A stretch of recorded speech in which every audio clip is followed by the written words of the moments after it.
Hello friends, இன்றைக்கி நம்ம Brewster மில்லியன்ற படத்தை பற்றி பார்க்க போகிறோம். அருணாச்சல படம் பார்த்தவங்களுக்கு இந்த படத்தை பற்றி நல்லா தெரிஞ்சிருக்கும். படம் ஸ்டார்ட் ஆன உடனே மாண்டியன் டிரைவனை காட்டுறாங்க. இவே ஒரு பேஸ்பால் டீமுக்காண்டி விளாண்டுட்டு இருக்கான். அதுலேயும் சும்மா நார்மலாக ஸ்ட்ரெஸ்ஸை போக்குறதுக்காண்டி வீக்கெண்டில் விளாடுவாங்க இல்லையா, அந்த மாதிரி கிடையாது. இவன் இன்டர்நேஷனல் லெவலில் பேரை சம்பாதிக்கிறதுக்காண்டி இதே டீமில் பல வருஷமாக விளாண்டுட்டு இருக்கான். ஆனால் சின்ன வயசுலேருந்து அங்கேயே தான் இருக்கானே தவிர மேலே போகவே இல்லை. அதே சமயத்தில் மாண்டியோடைய ஃப்ரெண்டு ஒருத்தர் இருக்கான். அவன் பேர் ஸ்பைக்கு. அவன் டேரெக்டாக மாண்டிக்கிட்ட வந்து, டே மாண்டி, அங்கே பாடுறா, நம்ம மேட்ச் ஆரம்பிச்சிலேருந்து அவன் ஒன்று ஃபோட்டோ எடுத்துக்கிட்டே இருக்கான்டா அப்படின்னு சொல்கிறான். அதை கேட்ட மாண்டி, அதெல்லாம் கிடையாதுடா, நம்ம ஒன்றும் அவ்வளோ பெரிய பிளேயர்லாம் கிடையாது, சும்மா நார்மலாக ஏதோ வந்து எடுத்துகிட்டு இருப்பான் அப்படின்னு சொல்கிறான். ஆனாலும் ஸ்பைக் விடாமல், இல்லை மச்சான், அவன் ரொம்ப நேரமாக ஒன்று ஃபோக்கஸ் பண்ணி எடுத்துகிட்டு இருக்கான் அப்படின்னு சொல்கிறான். அதை கேட்ட மாண்டி, சரி ஓகே பார்த்துக்கலாம் விளாண்டு முடிச்ச பிறகு பார்த்துக்கலாம் அப்படின்னு சொல்லிட்டு அங்கேருந்து கிளம்பி திரும்பவும் விளாட போயிடுறாங்க. அந்த மேட்ச் விளாண்டு ஜெயிக்கவும் செய்கிறாங்க. மேட்ச் ஜெயிச்ச உடனே என்ன பாட்டி பப்பு தானே, அங்கே மாண்டி போகிறான், ஸ்பைக்கும் கூடவே போகிறான். கிரவுண்ட்ல மாண்டியோடைய விளையாட்டை பார்க்க வந்த 2 பொண்ணுங்களாவையும் பார்த்து வச்சிருக்கான். அந்த பொண்ணுங்களை பப்புக்காவையும் கூட்டிட்டு போறான். மாண்டி ஸ்பைக்கு இவங்க 2 பேத்துக்குமே 2 பொண்ணுங்க. அப்படி மாண்டி அந்த பொண்ணுகிட்ட பேசி இன்னைக்கு நைட்டு நம்ம 2 பேருமே வீட்டுக்கு போகலாமா அப்படின்னு கேட்குறான். அந்த பொண்ணுங்க கூட சிரிச்சுக்கிட்டே வெக்கப்பட்டுக்கிட்டு இருக்காங்க. இன்னொரு பக்கம் ஆரம்பத்தில் ஃபோட்டோ எடுத்தா இல்லையா, அவனை காமிக்கிறாங்க. அவன் ஃபோனில் யார் கூட பேசிகிட்டு இருக்கான். மாண்டி நம்ம நினச்ச மாதிரிலாம் கிடையாது, அவன் சரியான புறம்போக்கா இருக்கான்டா அப்படின்னு அவன் யார்ட்டும் மாண்டி பற்றி பேசிகிட்டு இருக்கான். அவன் ஒரு பக்கம் பேசிகிட்டு இருக்கும்போது இன்னொரு பக்கம் மாண்டி அந்த பொண்ணுகிட்ட கல்லை போட்டுட்டு இருக்கான். ஆனால் அந்த 2 பொண்ணுங்களுக்குமே 2 பாய் ஃப்ரெண்ட் இருக்காங்க. அவங்க அங்கே வந்துடுறாங்க. மாண்டி ஸ்பைக்கு அவங்கள பார்த்து, நீங்கள் என்னடா என் ஆளு கூட பேசிகிட்டு இருக்கீங்க, என்ன பேசுகிறீங்க அப்படின்னு சொல்லிட்டு சண்டைக்கு போகிறாங்க. அப்போது மாண்டியும் ஸ்பைக்கும் சும்மா விடுவாங்களா, அவங்களும் சண்டைக்கு போகிறாங்க. 2 பேருமே பேசி மாற்றி அடிச்சுக்க ஆரம்பிக்கிறாங்க. சண்டைனா நார்மல் சண்டை கிடையாது. இவங்க 2 பேருமே சண்டை போடுறத பார்த்துட்டு அந்த ஒட்டுமொத்த பப்பியை அடிச்சுட்டு நார ஆரம்பிக்கிறாங்க. ஆனால் இந்த சண்டையெல்லாம் ஆரம்பிக்கிறதுக்கு முன்னாடி அங்கே இருக்க ஒரு பொண்ணு என்ன பண்ணுறா, டேரெக்டாக போலீஸ் ஃபோன் பண்ணி இந்த மாதிரி சண்டை நடக்க ஆரம்பிக்க போகுதுன்னு சொல்லிட்டு இன்ஃபார்ம் பண்ணிடுறா. அதுக்கிட்ட போலீஸ்காரங்களும் அங்கே போயிடுறாங்க. அங்கே மற்ற எல்லாத்தையுமே விட்டுட்டு நம்மளுடைய மாண்டி ஸ்பைக்கு அவங்க 2 பேர்த்தையுமே சொல்லி வச்ச மாதிரி கைது பண்ணுறாங்க. செல்லுக்குள்ளே போட்டு அடைக்கிறாங்க. மாண்டி ஸ்பைக்கு அவங்க 2 பேருமே செல்லுக்குள்ளே இருக்காங்க. மாண்டி ரொம்ப வருத்தப்படுறாங்க. சரியா அதே டயத்தில் பார்த்தோன்னா மாண்டி முன்னாடி பேஸ்பால் ஆண்டா இல்லையா, அந்த டீமுடைய கோச்சு அங்கே வர்றாரு. அவரை பார்த்த உடனே மாண்டி, இதை வந்துட்டு என் தலைவர், அவர் என்ன கண்டிப்பாக பெயில் எடுக்க போகிறாரு அப்படின்னு நினச்சிக்கிட்டு போயிட்டு அவர்கிட்ட பேச ஆரம்பிக்கிறான். அப்போ கோச்சு மாண்டி ஸ்பைக்கு அவங்க 2 பேர்த்தையும் பார்த்து, இல்லைடா, நான் உங்களெல்லாம் பெயில் எடுக்க வரல, ஆல்ரெடி டீமுக்கு ஃபண்ட் எல்லாம் ரொம்ப கம்மியாக இருக்குது, யாராலையும் விளாட முடியல, ஒன்றும் பண்ண முடியல, இதில் உங்களை பெயில் எடுக்க கூட என்கிட்ட கையில் காசு இல்லை, அது மட்டும் இல்லாமல் நீங்கள் 2 பேரும் பெருசாக விளாண்டு கிழிக்க போடுறதும் கிடையாது, உன்னை பெயில் எடுக்கிற காசுக்கு வெளியே இருக்க ஆளுங்களுக்கு நம்ம பிளேயருக்கு சாப்பாடு எதாவது வாங்கி கொடுப்பேன், அதனால் நீ இங்கே பத்திரமா இரு அப்படின்னு சொல்லிட்டு அந்த கோச்சு வெளியே போயிடுறான். அதை கேட்ட மாண்டி ஸ்பைக்கு 2 பேருமே ரொம்பவே வருத்தப்படுறாங்க. இனிமேல் நம்மளால் ஒன்றும் பண்ண முடியாது அப்படின்னு அவங்க நினச்சிட்டு இருக்கும்போது அடுத்த நாளே பார்த்தோன்னா டேரெக்டாக கோர்ட்டு கூட்டிகிட்டு போகிறாங்க. அங்கே ஜட்ஜம்மா இவங்களை பார்த்து, நீங்கள் 2 பேரும் என்னத்தை பண்ணீங்க, குடிச்சிங்களா, அடிச்சிங்களா, சண்டை போட்டிங்களா அப்படின்னு கேட்கும்போது இவங்க 2 பேருமே ரொம்ப ஓவராக பேசுகிறாங்க, திமிராக பேசுகிறாங்க. ஆமாம், நாங்கள் குடித்தோம், அடித்தோம், உடைச்சோம், சண்டை போட்டோம், ஆனால் நாங்கள் மட்டும் கிடையாது, நிறைய பேர் அங்கே இருந்தாங்க, ஆனால் அவங்க எல்லாத்தையும் விட்டுட்டு போலீஸ்காரங்க எங்கள் 2 பேர்த்தை மட்டுமே பிடிச்சிட்டு வந்துட்டாங்க, இதெல்லாம் நியாயமா அப்படின்னு ஜட்ஜு மடி ரொம்ப ஓவராக பேசுகிறாங்க. இவங்க திரும்ப எகத்தலமாக போய் சொல்லிட்டு இருக்கும்போது அதை கேட்டு கோவத்துடைய உச்சிக்கு போன ஜட்ஜு வெறும் $300 மட்டும் வாங்கிட்டு பெயிலில் விடலான்னு நினச்சிருந்தாங்க. ஆனால் இவங்களாம் பேசுகிறத கேட்டுட்டு $3000 கொடுத்தா மட்டும் தான் இவங்களை வெளியே விடணும், இல்லைன்னா தூக்கி ஜெயிலில் போடுங்க அப்படின்னு சொன்ன உடனே மாண்டி ஸ்பைக்கு அவங்க 2 பேருமே ஆடி போகிறாங்க. இனிமேல் நம்ம லைஃப்லாம் ஜெயிலே கிடக்கணும் போல இருக்கு அப்படின்னு அவங்க நினச்சிட்டு இருக்க அதே சமயத்தில் ஆரம்பத்தில் ஃபோட்டோகிராஃபர் காமிச்சாங்க இல்லையா, அவன் உடனே அங்கே வந்துட்டு அந்த டாலரை நான் கட்டுறேன், அவங்கள பெயிலில் நான் எடுத்து கூடிய போகிறேன் சொல்கிறான். அதை கிட்ட மாட்டி ரொம்பவே ஆச்சரியப்படுறான்.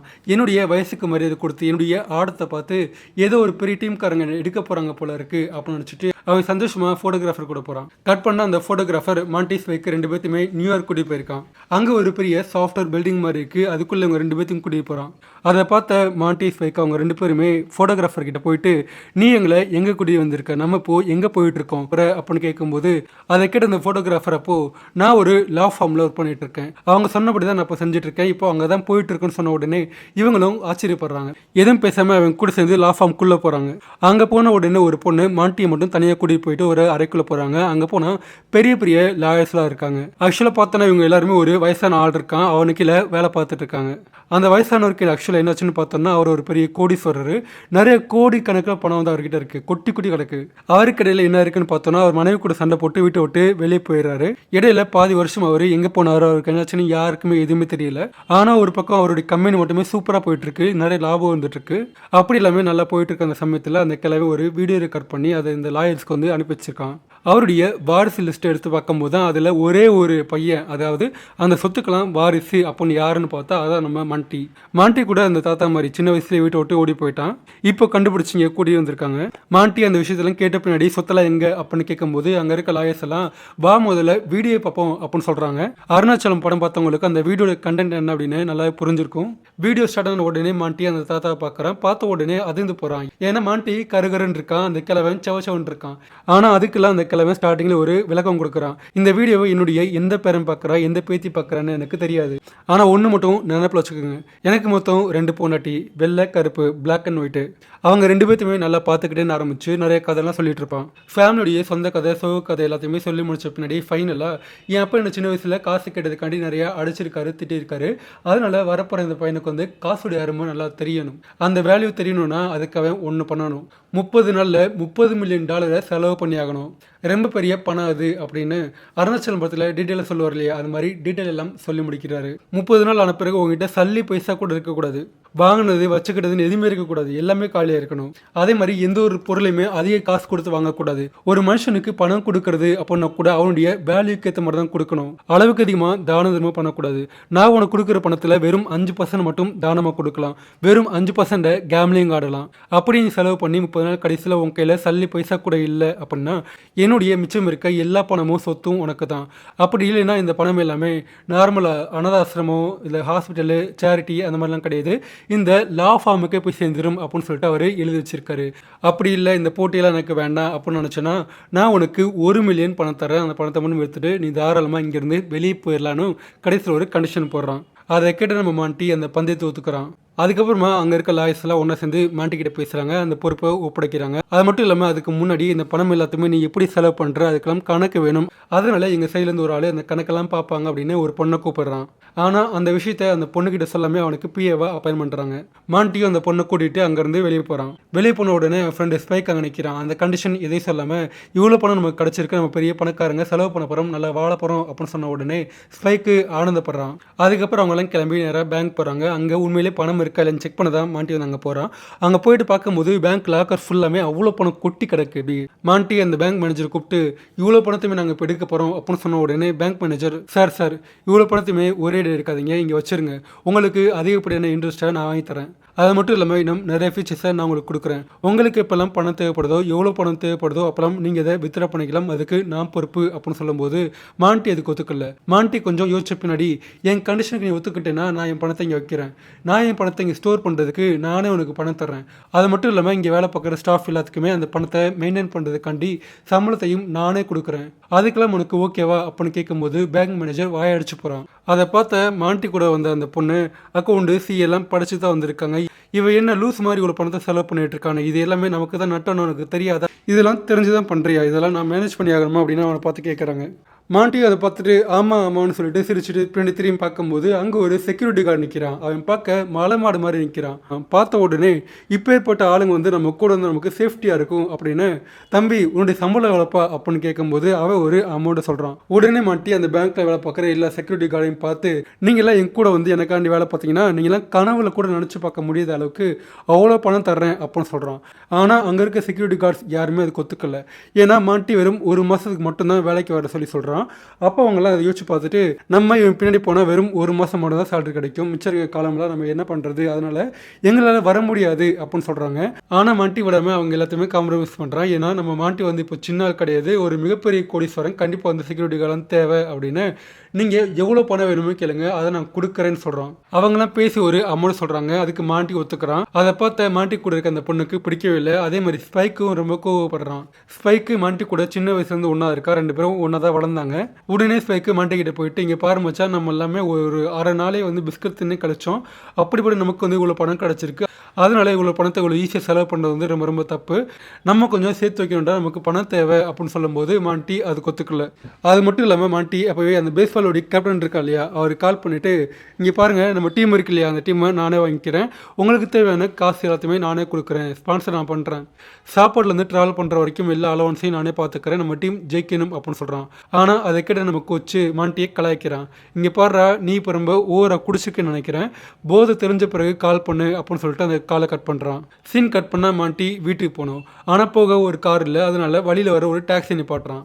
அந்த டாக்ஸிக்காரங்கிட்ட போயிட்டு நாங்கள் ஹோட்டலுக்கு போனோம் எவ்வளோ ஆகும் அப்படின்னு கேட்குறான். அப்போது மாண்டி கூடவே இருக்க அந்த பொண்ணு அவங்ககிட்ட போயிட்டு நீ நினச்சா பெரிய பெரிய கப்பல் மாதிரி இருக்க காரெல்லாம் வாங்கலாம் அப்படின்னு சொல்லும்போது அதை கேட்ட நம்ம மாண்டி ஆமாம்ல அப்படின்னு அந்த டாக்ஸிக்காரனை பார்த்து இங்கே பாரு நீ இந்த டாக்ஸியை விட்டுரு, எனக்கு பெரிய பெரிய கார் வேணும், உன்னுடைய ஃப்ரெண்ட்ஸ் எல்லாம் கூட்டிட்டு வா, அந்த காருக்கு உண்டான வாடகை உனக்கு உண்டான சம்பள காசு எல்லாத்தையுமே நான் தரேன், நான் பார்த்துக்கிறேன் அப்படின்னு சொல்லும்போது டாக்ஸிக்காரன் சந்தோஷப்படுறான். அந்த டாக்ஸிக்காரங்கிட்ட பேசிட்டு பின்னாடி திரும்பி பார்க்கும்போது அங்கே நிறைய மக்கள் நிற்கிறாங்க. அவங்களாம் பார்த்துட்டு மக்களை பார்க்கும்போது ரொம்ப பசியாக இருக்க மாதிரி இருக்காங்க. எனக்கும் ரொம்ப பசிக்குது, உங்களுக்கும் பசிக்கும் போல இருக்கு, நம்ம உடனே பக்கத்தில் இருக்க ஒரு பெரிய ஹோட்டலுக்கு போகலாம் அப்படின்னு சொல்லிட்டு இன்னைக்கு நம்ம எல்லாருமே 5 ஸ்டார் ஹோட்டலுக்கு சாப்பிட போகிறோம், அதுக்குண்டான செலவு எல்லாமே என்னோட இது அப்படின்னு சொல்கிறான். அங்கே இருக்க மக்கள் எல்லாத்தையுமே கணக்கு பக்கம் கூட்டிகிட்டு டேரெக்டாக ஒரு 5 ஸ்டார் ஹோட்டலுக்கு போகிறான். என்னென்ன பிடிக்குதோ எல்லாத்தையும் வாங்கி சாப்பிட ஆரம்பிக்கிறாங்க. சாப்பாடு மட்டும் இல்லை, அங்கே மியூசிக் பாடுற கேங்கும் இருக்காங்க. அவங்களுக்கும் காசு கொடுத்து பேண்ட் வாசிக்க சொல்கிறான். ஒரு பக்கம் அந்த பொண்ணு கூட உட்காந்து பேசிக்கிட்டே மாட்டி சாப்பிட ஆரம்பிக்கிறான். அது மட்டும் இல்லாமல் அந்த பொண்ணு கூட கல்ல போட ஆரம்பிக்கிறான். சொல்ல போனால் தான் கூட இருக்க அந்த பொண்ணை மாண்டிக்கு ரொம்ப பிடிச்ச போது தான் விருப்பத்தை சொல்ல ஆரம்பிக்கிறான். அந்த விஷயம் அந்த பொண்ணுக்கும் நல்லா புரியுது. அவங்க முகத்துக்கு நேராகவே இங்கே பாரு எனக்கு என்கேஜ்மெண்ட் ஆயிடுச்சு, கூடிய விரைவில் கல்யாணம் ஆக போது, எனக்குன்னு ஒரு ஃபியான்ஸே இருக்கான் அப்படின்னு சொல்கிறாங்க. அதை கேட்ட மாட்டி ரொம்பவே வருத்தப்படுறான். அவன் ஒரு லாயரு, நம்ம லா ஃபார்மில் தான் வேலை பார்த்துருக்கான் அப்படின்னு அந்த பொண்ணு சொன்னதை கேட்ட உடனே மாட்டி ரொம்ப வருத்தப்படுறான். அது மட்டும் இல்லாமல் என்னுடைய ஃபியான்ஸே தனியாக ஒரு ஆர்கனைசேஷன் ரன் பண்ணுறாரு. அதில் சின்ன சின்ன பிள்ளைங்க, வயசான ஆட்கள், அனாதை பிள்ளைங்கன்னு நிறைய பேர் இருக்காங்க. அவங்கள பார்த்துக்கவே அவருக்கு டைம் பத்தலை. அதனால அவர் என் கூட ஸ்பெண்ட் பண்ணுற டைமும் ரொம்ப ரொம்ப கம்மி அப்படி சொல்கிறாங்க. அதை கேட்ட மாட்டி அப்படியா ஆளு அவ்வளோ பெரிய ஆளா, அப்படின்னா நம்மக்கிட்ட வர வை, நான் அதுக்கு ஃபண்டிங் பண்ணுறேன், நம்ம கூட இருக்கட்டும், உங்க கூடயும் பேசுகிற மாதிரி இருக்கும், நிறைய டைம் ஸ்பெண்ட் பண்ண மாதிரி இருக்கும் அப்படின்னு சொன்ன உடனே அதுக்கு அந்த பொண்ணும் சரி சொல்கிறாங்க. அப்படி மாட்டி அந்த பொண்ணு 2 பேரும் பேசின உடனே சாப்பிட்டுலாம் முடிச்ச பின்னாடி அங்கேருந்து வெளியே போகிறாங்க. அதுக்குள்ளே பார்த்தோம்னா இந்த விஷயம் ஊர் முழுக்க காட்டுத்தியாக பரவ ஆரம்பிக்குது. அதை கேட்டுட்டு நிறைய மீடியாக்காரங்களும் மாண்டியை பீட் எடுக்க ஆரம்பிக்கிறாங்க.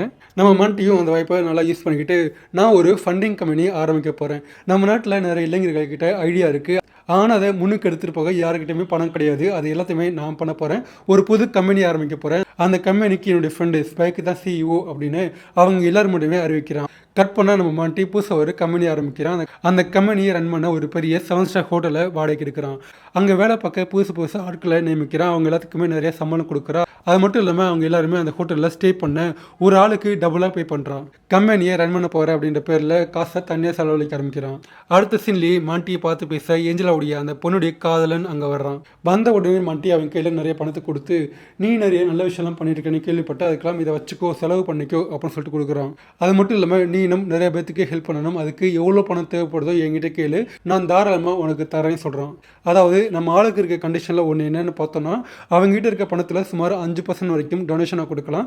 அந்த பணத்தெல்லாம் இவன் மூலமாக செலவு பண்ண நம்ம ஆள் வந்து முடிவு பண்ணியிருக்கான். அது மட்டும் இல்லாமல் மாண்டி அவனை பார்த்து நீ இப்போது என்ன வேலை பார்த்துருக்கியோ அதை விட்டு ஒரு மாதம் மட்டும் என் கூட வந்துரு, நீ இப்போது எவ்வளோ சம்பளம் வாங்கிட்டு இருக்கியோ அதை விட 10 மடங்கு நான் உனக்கு தரேன், அது மட்டும் இல்லாமல் நிறைய பணமும் தரேன், மக்களுக்கு உதவி பண்ணது மட்டும்தான் என்னுடைய நோக்கம், அதுக்கு நீ ஹெல்ப் பண்ணணும் அப்படின்னு சொல்லும்போது அதை கேட்டால் ஏஞ்சலோட வைஃப் ஃப்ரெண்டு உடனே சரியும் சொல்கிறான். அதுக்கடுத்து பார்த்தோன்னா அவன் டேரெக்டாக தன்னுடைய பாஸ் கிட்ட வந்து போகிறான். அங்கே போயிட்டு இந்த மாதிரி எனக்கு ஒரு மாதம் வந்து லீவ் வந்து தேவை அப்படின்னு சொல்கிறான். ஆனால் அதுக்கு முன்னாடியே பார்த்தோன்னா அங்கே இருக்க ஆளுங்களுக்கு அவன் என்ன பண்ணிட்டு இருக்கான், யாரை பார்த்தா இதுக்காண்டி இப்போ லீவு கேட்குறா, எங்கே போக போகிறா, என்ன வேலை பார்க்க போகிறான்னு அவங்களுக்கும் நல்லா தெரியும். நீ இப்போ போக போகிற இடத்துல என்ன வேலை பார்க்க போகிறேன்னு எங்களுக்கு நல்லா தெரியும், ஆனால் அது கூட சேர்த்து நாங்கள் சொல்கிற வேலையை நீ பார்க்கணும் அப்படின்னு சொல்லிட்டு உன்னுடைய புது பாஸ் மாண்டி வந்து அவன் பணத்தெல்லாம் எங்கே செலவு பண்ணுறான், எவ்வளோ செலவு பண்ணுறான், அது மட்டும் இல்லாமல் அந்த பணம் எல்லாத்தையுமே நீ டபுள் ஆக்கணும் அப்படின்னு அந்த கண்டிஷனே சொல்கிறாங்க. அதுக்கு ஒன்றும் சரி சொல்லிட்டு அங்கேருந்து போகிறான். அடுத்த சீன்லேயே பார்த்தோன்னா அந்த ஹோட்டலில் நிறைய ஆட்கள் கூட்டமாக குமிஞ்சிருக்காங்க. அவங்களாம் யாருன்னு பார்த்தோன்னா விதவிதமான ஐடியாஸ் வச்சுருக்காங்க, தன் தொழிலுக்கு ஃபண்டிங் காண்டி இவங்ககிட்ட தேடி வந்திருக்காங்க. அதை கேட்ட மாண்டிக்கும் அது எல்லாமே மொக்க ஐடியா, ஒன்று கூட செட் ஆகாதுன்னு நல்லா தெரியும். ஆனால் கூட 30 மில்லியன் பணத்தை செலவு பண்ணுறதுக்காண்டி ஆஹா ஓஹோ அப்படின்னு சொல்லிட்டு அது எல்லாத்துக்குமே ஃபண்டிங் பண்ண ரெடின்னு சொல்கிறான். அதே சமயத்தில் பார்த்தோன்னா அங்கே ஒரு பொண்ணு போகிறாங்க. அவங்க வேறு யாரும் கிடையாது, மாண்டியுடைய எக்ஸ் கேர்ள் ஃப்ரெண்டு. அவங்க டேரெக்டாக மாண்டிக்கிட்ட போயிட்டு எனக்கு இந்த மாதிரி ஹோம் இன்டீரியரில் ஒரு ஐடியா இருக்குது, அதுக்கு நீ ஃபண்டிங் பண்ணுறியா அப்படின்னு கேட்கும்போது மாண்டி அதை கேட்ட பின்னாடி இல்லை நீட்டில் அதை பற்றி சொல்ல வேண்டிய அவசியமே கிடையாது, உனக்கு எவ்வளோ பணம் வேணுமோ கேளு நான் தர்றேன் அப்படின்னு சொல்லிட்டு அந்த ஐடியாவுக்கு ஃபண்டிங் பண்ண சொல்கிறான். அதுக்கடுத்து பார்த்தோன்னா அங்கே ஒரு பைத்தியக்கார வரேன், அவர் டிசைனை வச்சு இது ஒரு பெரிய மலை, அங்கே நிறைய காடு இருக்குது, மரம் இருக்குது, அந்த மலையில் ஒரு பாதி மட்டும் உடச்சி கொண்டு போய் நம்ம ஊரில் வைக்க போகிறேன், அப்படி வச்சா அங்கே நிறைய மழை வரும், அதுக்கு எனக்கு $3 மில்லியன் பணம் தேவை அப்படின்னு சொல்லும்போது அதை கேட்ட நம்ம மாண்டி கொஞ்சம் கூட யோசிக்காமல் 3 மில்லியன் என்ன, நான் உனக்கு 4 மில்லியன் தரேன் நீ பண்ணு அப்படின்னு சொல்லிட்டு அதுக்கு சரின்னு சொல்கிறான். அதுக்கடுத்து பார்த்தோன்னா அங்கே மாண்டியோடைய பழைய ஃப்ரெண்டு ஒருத்த வர்றான். அவன் நிறைய கேம்லிங் ஆடுவான். எனக்கு ஒரு ட்ரிக்கு தெரியும், நான் ஒரு கேம்லிங் ஆட போகிறேன், அதுக்கு எனக்கு பணம் தேவை, நீ கொஞ்சம் பணம் கொடுக்குறியா அப்படின்னு கேட்கும்போது அதை கேட்டு டீம் எல்லாம் யோசிச்சு பார்த்த பின்னாடி அவங்ககிட்ட இருக்க பணத்தில் 5% வரைக்கும் கேம்லிங் விளையாட கொடுக்கலாம் இல்லையா, அது எல்லாத்தையுமே கொடுக்க முடிவு பண்ணுற அவனுக்கு சரி சொல்லிட்டு அந்த பணத்தையும் உடனே செக் எழுதி கொடுக்குறான். அதுக்கடுத்த சீன்லேயே பார்த்தோன்னா நம்மளால ஒரு பெரிய மேட்ச் அரேஞ்ச் பண்ணுறான். இன்டர்நேஷனல் லெவலில் ஒரு பேஸ்பால் மேட்ச் ஆரம்பிக்கிறான். அதில் விளையாடுற பிளேயர்ஸ் எல்லாத்தையுமே ஹெலிகாப்டரில் அங்கே வர வைக்கிறான். அவங்க எல்லாத்தையுமே பெரிய பெரிய ஹோட்டலில் தங்க வச்சு அவங்களுக்கு உண்டான காசு எல்லாத்தையும் செலவு பண்ணிட்டு அவனே பார்த்துக்கிறான். அவங்க கூட ஜாலியாக அதை கொண்டாட ஆரம்பிக்கிறான். அது எல்லாத்தையுமே லா ஃபார்மில் இருக்க ஆளுங்க பார்த்துட்டே இருக்காங்க. இவனை விட்டா 30 நாள் செலவு பண்ண வேண்டிய பணத்தை 10 நாள் செலவு பண்ணி முடிச்சிருவான்னு அவங்க வருத்தப்படுறாங்க. அதை பார்த்த லா ஃபார்ம் ஆளுங்க தாங்க முடியாமல் புது பிளான் போடுறாங்க. அதே சமயத்தில் இன்னொரு பக்கம் பார்த்தோன்னா இடையில மலையை பிச்சு கொண்டு போயிட்டு இன்னொரு இடத்துல வைக்க போகிறேன்னு சொன்னாங்க இல்லையா, அந்த கம்பெனி பெரிய பாப்புலராக இருக்குது. என்னடா மலையை பேத்து கொண்டு போய் இன்னொரு இடத்துல வைக்க முடியுமா, அதெல்லாம் ஒரு பிளான், அதெல்லாம் யாராவது செய்ய முடியுமா அப்படின்னு உங்களுக்கு தோணலாம். ஆனால் அந்த ஐடியா பிடிச்சி போய் நிறைய பேர் அந்த கம்பெனியில் இன்வெஸ்ட் பண்ணியிருப்பாங்க. அதனால் பார்த்தோன்னா மாண்டிக்கு இன்னும் நிறைய பணம் வந்திருக்கு. ஆரம்பத்தில் அந்த ஐடியா சொன்னா இல்லையா, அவன் நேராக மாண்டிக்கிட்ட போயிட்டு நிறைய லாபம் வந்திருக்கு, அந்த பணம் எல்லாமே உங்களுக்கு தான் சொல்லி அந்த பணத்தெல்லாம் கொடுக்குறான். அதை பார்த்தா நம்ம மாண்டி, இந்த பணம் எனக்கு எதுக்குடா, என்கிட்ட அதிகமாக காசு இருக்குது, இந்த பணத்தில் உனக்கு யாருக்கு பிடிச்சிருக்கோ அவங்களுக்கு கூட தான தர்மம் பண்ண சொல்லிட்டு அந்த பணத்தெல்லாம் திரும்ப கொடுத்து அனுப்புகிறான். இன்னொரு பக்கம் ஏஞ்சலா மாண்டிக்கிட்ட போயிட்டு நாளாக எனக்கு ஒன்று ரொம்ப பிடிச்சி போகுது, இதெல்லாம் ஒரு ஐடியாவா அப்படின்னு சொல்கிற அளவுக்கு குப்பை மாதிரியான ஐடியாலாம் வச்சு கோடிக்கணக்கில் பணத்தை சம்பாதிச்சுட்டு இருக்கேன், எனக்கு ஒன்று ரொம்ப பிடிச்சிருக்கு அப்படின்னு சொல்கிறாங்க. நான் படித்த MBA காலேஜில் இதெல்லாம் எனக்கு சொல்லி தரவே இல்லை, அங்கே நான் கற்றுக்கிட்ட எதுவுமே நீ அப்ளை பண்ணவும் இல்லை, ஆனாலும் நிறைய சம்பாதிச்சுட்டு இருக்கேன், வயசானாலும் இவ்வளோ ஐடியா உனக்கு எங்கேருந்து வருதுன்னு அவங்களே ஆச்சரியப்படுறாங்க. அடுத்த நாளே மாட்டிக்கிட்ட அந்த ஃபினான்ஷியல் அட்வைசர் போயிட்டு, உங்களுக்கு தெரியாமல் $1 மில்லியன் நான் இன்வெஸ்ட் பண்ணேன், அது இப்போது $10 மில்லியன் வளர்ந்து நிற்கிது, அதெல்லாம் உங்களுக்கு தான் அப்படின்னு சொல்லிட்டு அந்த பணத்தை கொடுக்குறான். மாண்டி என்ன பண்ண ஏது பண்ண தெரியாமல் முழிச்சுட்டு இருக்கான். அதே சமயத்தில் தான் பார்த்தோன்னா அருணாச்சலம் படத்தில் காமிப்பாங்க இல்லையா, அதே மாதிரி தான் எலெக்ஷனை காட்டுறாங்க. அரசியலுக்குள்ளே போகலாம், எலெக்ஷனில் நிற்கலான்னு முடிவு பண்ணுறான். நான் இப்போது இந்த உலகத்தில் ஒரு காஸ்ட்லியான எலெக்ஷன் கேம்பெயினை நடத்த போகிறேன், எனக்கு நீங்கள் ஓட்டு போடணும்னு அவசியம் கிடையாது, ஆனால் அந்த ஓட்டை நீங்கள் யாருக்குமே போடாதீங்க, எனக்கு பிரதமர் ஆகணும், பெரிய பெரிய பதவிக்கு போகணுன்ற ஆசையே கிடையாது, அதே மாதிரி யாருக்குமே நீங்கள் ஓட்டு போடாதீங்க, யாரும் இங்கே நல்லவங்க கிடையாது, அதுக்காண்டி தான் பார்ட்டி நடத்த ஆரம்பிச்சிருக்கேன், நீங்கள் யாருக்குமே ஓட்டு போடாதீங்க அப்படின்னு சொல்லிட்டு நம்ம ஆளு கட்சி நடத்த ஆரம்பிக்கிறான். நார்மல் கேம்பெயின் மாதிரி இல்லாமல் கோடியாக பணத்தை செலவு பண்ண ஆரம்பிக்கிறான். அதை பார்த்து ஏஞ்சலா பயப்பட்டு போகிறாங்க, என்னடா எலெக்ஷனுக்கான இவ்வளோ பணம் கோடியே செலவாகுது அப்படின்னு அவங்க பயப்படுறாங்க. அதை பார்த்துட்டு ஆப்போசிட்டில் இருக்க பார்ட்டி எல்லாம் மேலே கேஸ் போடுறாங்க. இவர் பார்ட்டி மீட்டிங்கில் எங்களை பற்றி கேவலமாக பேசிட்டு இருக்காரு, அதுக்கு ஆதாரம் இல்லை, அதனால் எங்களுக்கு $2 மில்லியன் இழப்பீடாக வேணும் அப்படின்னு டெஃபமேஷன் கேஸ் போடுறாங்க. அப்போ நம்ம ஆள் மாட்டி, உங்களுக்கு $2 மில்லியன் இதுக்காண்டி $4 மில்லியன் தரேன் வச்சுக்கோங்கன்னு சொல்லிட்டு அந்த காசை கொடுக்குறான். அதுக்கடுத்து பார்த்தோன்னா நம்ம ஆள் மேட்ச் நடத்ததை காட்டுறாங்க. மேட்ச் ஆரம்பிக்கிறதுக்கு முன்னாடியே நம்ம ஆள் அங்கே இருக்க பிளேயர்ஸ் எல்லாத்துக்குமே ஸ்பீச் கொடுக்குறான். இவ்வளோ நாள் நம்ம தோற்றோம், ஆனால் இப்போ நம்ம ஜெயிக்கணும் அப்படின்னு அங்கே இருக்க எல்லாத்தையுமே உற்சாகப்படுத்துகிறான். அதுக்கடுத்து பார்த்தோன்னா அந்த டீமும் தோற்று போகுது. அதே மாதிரி அவனுக்கு கொடுத்த அந்த 30 நாளில் முடிய போகுது. ஏஞ்சல் பார்த்தோன்னா பில்லெல்லாம் கலெக்ட் பண்ணி கணக்கு பார்க்க ஆரம்பிக்கிறாங்க. கடைசியில் பார்த்தோன்னா அவனுக்கு கொடுத்த $30 மில்லியன் $1 கூட இருக்காது, எல்லாமே ஃபுல்லாக காலியாயிரும். ஆரம்பத்தில் முதல்ல வரும்போது என்ன ட்ரெஸ் போட்டு வந்தானோ அதே திரும்ப போட்டுட்டு கீழே போகிறான். அதை ஏஞ்சலாக பார்க்குறாங்க. பார்த்தவங்களுக்கு கொஞ்சம் ஆச்சரியமாக இருக்குது, இவன் எதுக்காண்டி இந்த மாதிரி மாறி இருக்கா, இவனுடைய நோக்கம் என்னன்னு அவங்களுக்கு ஒன்றும் புரியல. அப்படியே தகச்சு போய் நிற்கிறாங்க. அவன் பொறுமையாக கீழே இறங்கி வரும்போது அவன் அத்தனை நாளாக யூஸ் பண்ண ஷூ, ட்ரெஸ்ஸு, நிறைய பொருட்களாக இருக்கும் இல்லையா, அதெல்லாம் எடுத்து போயிட்டு இருக்காங்க. ஏன்னா அது எதுவுமே அவன் காசு கொடுத்து வாங்கல, வெறும் ரெண்ட்டுக்காண்டி மட்டும் தான் வாங்கியிருக்கான். ஃபைனலாக அந்த லா ஃபார்முக்கு அங்கே போகிறான். அங்கே போனால் டைம் கரெக்டாக 11:55. ஆனால் சரியாக அதே டைமில் ஏஞ்சலோட பாய் ஃப்ரெண்ட் அங்கே வந்து ஒரு ஷாக் கொடுக்குறான். நீங்கள் எனக்கு கொடுத்த காசில் கொஞ்சம் மிச்சம் இருக்குது சார், அது எனக்கு தேவைப்படலை, நீங்களே வச்சுக்கோங்கன்னு சொல்லிட்டு அந்த காசை திரும்ப கொடுக்குறான். அதை பார்த்த மாண்டிக்கும் இவங்கெல்லாம் பிளான் பண்ணி தான் இந்த மாதிரி பண்ணிட்டு இருக்காங்கன்னு நல்லா புரியுது. அப்பயே பார்த்தோன்னா மாட்டி ஏஞ்சலோட பாய் ஃப்ரெண்டை அடித்து அங்கேருந்து கீழே தள்ளுறான். ஆனால் அதே சமயத்தில் இன்னொரு பக்கம் டைம் போயிட்டுருக்கு. என்ன பண்ணலான்னு நல்லா யோசிக்க ஆரம்பிக்கிறான். ஃபைனலாக அருணாச்சலம் படத்தில் அவர் என்ன பண்ணுவாரோ அதே மாதிரி ஏஞ்சலை கூப்பிட்டு, இத்தனை நாளாக நீ என் கூட இருந்து வேலை பார்த்ததுக்கு நான் உனக்கு சேலரி கொடுக்கல, அந்த சேலரியை நீ இதை வச்சுக்கோன்னு சொல்லிட்டு உடனே ஏஞ்சலாவை சைன் போட சொல்கிறான். கரெக்டாக 12 மணி ஆகிறதுக்கு முன்னாடியே அந்த பணம் எல்லாத்தையுமே ஏஞ்சலா கையில் கொடுத்து காசு எல்லாத்தையுமே ஃபுல்லாக செலவழித்து முடிச்சிடுறான். இப்போ இந்த லா ஃபார்ம் காரங்களுக்கு வேறு வழி கிடையாது. ஏன்னா நம்ம மாண்டி வந்து கான்ட்ராக்டில் ஜெயிச்சிட்டான், மொத்த பணமும் அவனுக்கு தான் போய் ஆகணும். ஆனால் நம்ம அருணாச்சலம் படத்தில் நம்ம தலைவர் எனக்கு இந்த காசுலாம் வேண்டாம், எதுவுமே வேண்டாம், நான் ஊருக்கு போகிறேன்னு சொல்லிட்டு திரும்ப போயிடுவார். ஆனால் நம்ம மாண்டி அந்த மாதிரி கிடையாது. ஏன்னா அவனுக்கு பணத்தாசை கொஞ்சம் அதிகம். அது நல்லா என்ன பண்ணுறான், அந்த பணத்தெல்லாம் வாங்கிட்டு ஒரு நல்ல வாழ்க்கையை வாழ ஆரம்பிக்கிறான். அங்கேயோட படத்தை முடிக்கிறாங்க. இதான் ஃப்ரெண்ட்ஸ் இன்னைக்கு கதை. இந்த கதை உங்களுக்கு பிடிச்சிருந்துச்சுன்னா மறக்காமல் வீடியோ லைக் பண்ணி சப்போர்ட் பண்ணுங்கள். அது மட்டும் இல்லாமல் நம்ம சேனலை சப்ஸ்கிரைப் பண்ணி ஃபாலோ பண்ண ஆரம்பிங்க. நெக்ஸ்ட் வீடியோவில் பார்க்கலாம். பாய்.